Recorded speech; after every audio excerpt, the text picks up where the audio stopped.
নমস্কাৰ এটি গুৰুত্বপূৰ্ণ বাতৰিলৈ নিউজ নৰ্থ ষ্টুডিঅ'ত মই মুকেবুল হুছেইন।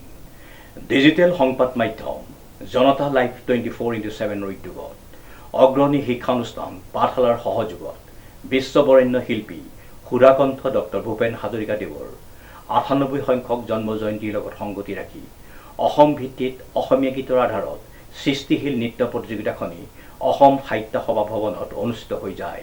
নিউজ নৰ্থৰ এক বিশেষ প্ৰতিবেদন। ডিজিটেল সংবাদ মাধ্যম জনতা লাইভ 24x7 উদ্যোগত অগ্ৰণী শিক্ষানুষ্ঠান পাঠশালাৰ সহযোগত বিশ্ববৰেণ্য শিল্পী সুধাকণ্ঠ ডক্টৰ ভূপেন হাজৰিকাদেৱৰ ৯৮ সংখ্যক জন্ম জয়ন্তীৰ লগত সংগতি ৰাখি অসম ভিত্তিত অসমীয়া গীতৰ আধাৰত সৃষ্টিশীল নৃত্য প্ৰতিযোগিতাখনি অসম সাহিত্য সভা ভৱনত অনুষ্ঠিত কৰা হয়।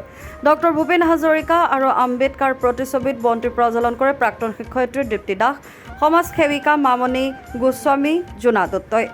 সৃষ্টিশীল নৃত্য প্ৰতিযোগিতাখনি শুভাৰম্ভ কৰে নাট্যকাৰ পৰিচালক মানৱেন্দ্ৰ শৰ্মাই। ইয়াৰ পাছতে নৃত্যশিল্পী সুদেশনা কটকীয়ে নৃত্য প্ৰদৰ্শন কৰে।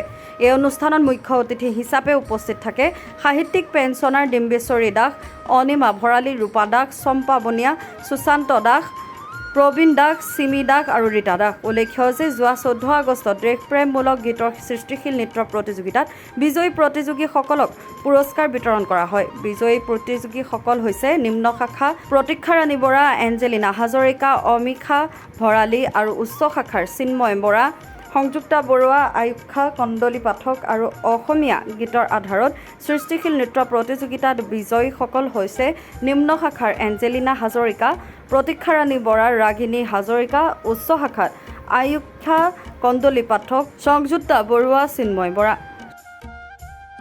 ডিজিটেল সংবাদ মাধ্যম জনতা লাইভ 24x7 উদ্যোগত বিশ্ববৰেণ্য শিল্পী সুধাকণ্ঠ ডক্টৰ ভূপেন হাজৰিকাৰ জন্ম জয়ন্তীৰ লগত সংগতি ৰাখি অসমীয়া গীতৰ আধাৰত অসম ভিত্তিত আজি সৃষ্টিশীল নৃত্য প্ৰতিযোগিতা এখন আয়োজন কৰিছিলোঁ। আমাৰ প্ৰায় ৭০-৮০ গৰাকীমান প্ৰতিযোগীয়ে ইয়াত অংশগ্ৰহণ কৰিছে।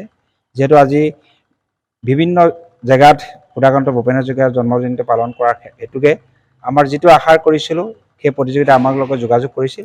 যিহেতু যথেষ্টখিনি আমাৰ প্ৰতিযোগী আহিছে, ৬০-৭০ গৰাকী আমাৰ প্ৰতিযোগীয়ে অংশগ্ৰহণ কৰিছে আৰু দিনদুৱা কাৰ্যসূচীৰে আমাৰ অনুষ্ঠানটো সমাপ্ত ঘটিছে আৰু ইয়াত আমি বিভিন্ন কেইবাগৰাকী ব্যক্তিক আমি নিমন্ত্ৰণ জনাইছোঁ আৰু তেওঁলোকে আমাৰ উপস্থিতি হৈ দিহাৰ পৰামৰ্শ আগবঢ়াইছে। লগতে আমাৰ ডিজিটেল সংবাদ মাধ্যমে দেশৰ স্বাধীন 15 আগষ্টৰ লগত সংগতি ৰাখি দেশপ্ৰেমমূলক গীতত যোৱাৰ 14 আগষ্টত যি প্ৰতিযোগিতা আমি দেশপ্ৰেমমূলক গীতৰ আধাৰত সৃষ্টিশীল নৃত্য প্ৰতিযোগিতা আৰম্ভ কৰিছিলোঁ, সেই প্ৰতিযোগিতাৰ আমাৰ ইয়াত আজি 6জন প্ৰতিযোগীক আমি বঁটা বিতৰণ কৰা হৈছে আৰু অনাগত দিনত আমি অসমৰ বিভিন্ন ঠাইত ডিজিটেল সংবাদ মাধ্যমে এই সৃষ্টিশীল নৃত্যৰ লগতে বিভিন্ন অনুষ্ঠান প্ৰতিষ্ঠান পতাৰ বাবে আমি সিদ্ধান্ত গ্ৰহণ কৰিছোঁ।